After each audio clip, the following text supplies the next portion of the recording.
Mga tangay sipi-sipi yung tanayang saging. Diyang tawag digi sipi-sipi bawat ano to bunch ari bunch. Diragi nga ni karaputol muro na tumba alanganin panda no. Diragi waya karakimay ang tawag niya nga karay mo, ang tawag niya kimay.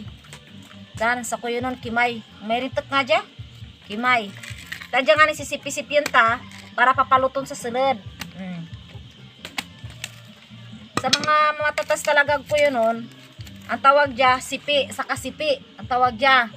Tapos, ang tawag sa sakabilog, halimbawa dya, isa, sakabay, dyan tawag sakabay, bay.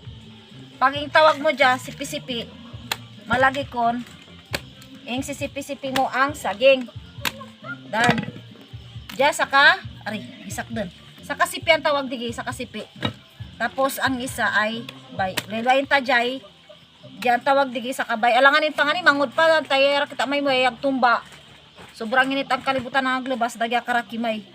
Murang saging na balay ang halos singabot tag 6 ka bulan bago matutuba. Ang tuba ang tawag sa yung papamtumbar ng saging, yung puputol, yung bubulden. Naman tawag diya tuba.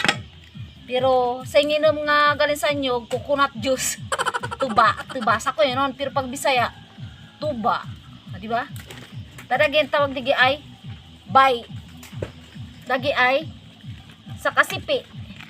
Pag sa kabuan, sa kabulig. Sa kabulig ang tawag sa kabuan way. Dira dya maka nakakimay. Arangga nakimay. Taranay mo. Tadya sipi-sipi yun tadya para matatago sa sulod. Sayang. Pero tayo kakainon da. Agwan tatar lama dya sayang da. Agtumba mo rutan nagusag tumba. Sa kabulig na buong saging sa kabulig. Sa kasipi. Sa kabay. Bay.